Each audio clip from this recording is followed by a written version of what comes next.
এখন আমি যদি মনে করি যে বয়সটা মুন্নিবাবের সাথে যে বয়সে কথা হয়েছে ওই বয়সটা আরো খারাপ হতে পারতো। আপনি যে কথাগুলো বলতেছেন এগুলো প্লিজ বন্ধ করেন। আপনি আপনার সিনেমা নিয়ে কথা বলেন। আপনি সিনেমা নিয়ে কথা না বলে আপনি একজনের পিছনে পড়ে আছেন, কেন করতেছেন ইকবাল ভাই? এরে টাকলা, তুই কি কখনো ভালো হবি না? তোর কি ভালো হওয়ার কোনো সুযোগ নেই? তোর চলচ্চিত্র থেকে কেন বহিষ্কার করে দেন আমি বুঝলাম না ভাই। এই মানুষটা তার সিনেমা নিয়ে কোনো কথা বলবে না, শুধু শাকিব খান আর অপু বিশ্বাসকে নিয়ে কথা বলবে, বিশেষ করে শাকিব খানের উপর। দেখেন তিনি এখানে অপু বিশ্বাসকে নিয়ে যে ইন্টারভিউটা দিয়েছেন এবং তিনি যে কথাটা বলেছেন মুন্নি ভাবি এবং অপু বিশ্বাসের কল রেকর্ড নিয়ে, সেটা শুনে আমার কাছে মনে হয়েছে এই ইকবাল আর কখনো ভালো হবে না, আর কখনোই না। আপনি আপনার সিনেমা নিয়ে কোনো কথা বলেন না মেয়া, আপনি শুধু শাকিব খান আর অপু বিশ্বাসের পিছনে পড়ে আছেন কেন? ভাই ব্রাদার, আপনারা এখানে তিনি যে কথাটা বলছে, তিনি যে ইন্টারভিউটা দিছে, আমার কাছে শুই না ভাই আমার জ্বলছে বিষয়টা। দেখেন অপু বিশ্বাসের পিছনে এই মানুষটা সবসময় লেগে থাকে, তার কারণ হচ্ছে একটাই, শাকিব খানকে নিয়ে তিনি বেশ কিছুদিন আগে একটা বাজে ধরনের কথা বলছিলেন, তার প্রতিবাদটা অপু বিশ্বাস করছিল এবং তখন সেখান থেকে এবং সেই প্রতিবাদের পর অপু বিশ্বাসকে প্রযোজক ইকবাল সাহেব তিনি দেখতেই পারেন না তিনি যা খুশি তাই বলে যান এবং অপু বিশ্বাসকে নানা ধরনের কথা বলে। তিনি এইখানে যে কথাটা বলছে যে মুন্নি ম্যাডাম এবং অপু বিশ্বাসের মাঝে যে কথা হয়েছিল, যে কল রেকর্ডটা আমরা শুনতে পেয়েছি, সেখানে অপু বিশ্বাস নাকি এর থেকেও বাজে বাজে কথা বলছে।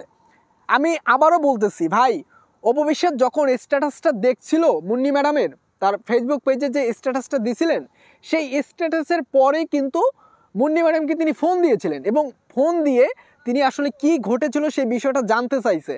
তারপর জানার পর অপু বিশ্বাস তার নিজের মনের কষ্টটা তার কাছে শেয়ার করছে এবং তারপরে মুন্নি ম্যাডাম তার সব কিছু কি দেখছে, বুবলিকে বাথরুমে পলাইছে এইগুলো দেখছে, তারপর আরও বেশ কিছু, যেহেতু বুবলি তাপস ভাইয়ের সেই স্টুডিওতে এসে বসে থাকতো, সেই বিষয়ে অনেক কাহিনী করছে, যেগুলো মুন্নি ম্যাডাম অপু বিশ্বাসকে সব কিছু খুলে বলছে এবং সেটা সোশ্যাল মিডিয়াতে ছেড়ে দিচ্ছে।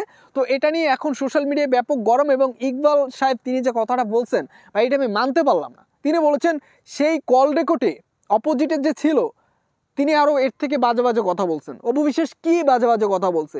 অপু বিশ্বাস শুধু তার কথাটা হাইড করে দিয়েছে, কিন্তু তিনি এমন কোনো, আমরা মুন্নি ম্যাডামের যে কথার অপু বিশ্বাস যে প্রশ্ন করছে তার কাউন্টারে বা তিনি যেভাবে কথাগুলো বলছেন, সেগুলো তো আমার কাছে মনেই হয় নাই বা দর্শকদেরও মনে হয় নাই যে অপু বিশ্বাস খুব খারাপ কথা বলছে, এর থেকে বাজে বাজে কথা বলছে।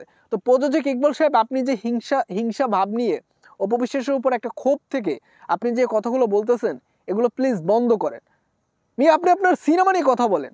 আপনি সিনেমা নিয়ে কথা না বলে আপনি একজনের পিছনে পড়ে আছেন, এটা কেন করতেছেন ইকবাল ভাই?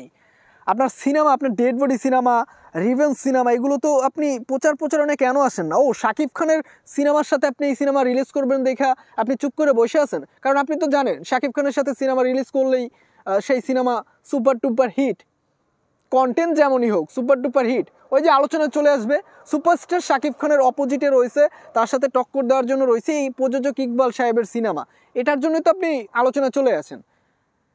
কাউকে নিয়ে সমালোচনা না করে আপনি আপনার সিনেমা নিয়ে বসে থাকেন। ভাই ব্রাদার, এই যে প্রযোজক ইকবাল তিনি যে কথাটা বলেছে, অপু বিশ্বাস নাকি খুব বাজে বাজে কথা বলছে তার মুন্নি ম্যাডামের পক্ষ হয়ে এবং বুবলির পক্ষ হয়ে, এই বিষয় আসলে আপনাদের এটা নিঃসন্দেহে বুবলির ভক্তদের জন্য একটা খুশির খবর। তারা প্রযোজক ইকবাল ভাইকে মাথায় নিয়ে নাচবে যে বুবলিকে ভালো কথা বলছে, অপু বিশ্বাসকে ধোলাই দিয়ে দিছে, তারা তো মাথায় নিয়ে নাচবে। এবং কমেন্ট বক্সগুলো চেক করলেই বোঝা যায় ছাগলের 3 নম্বর বাচ্চার মতো লাফায় বুবলির কিছু ভক্তরা।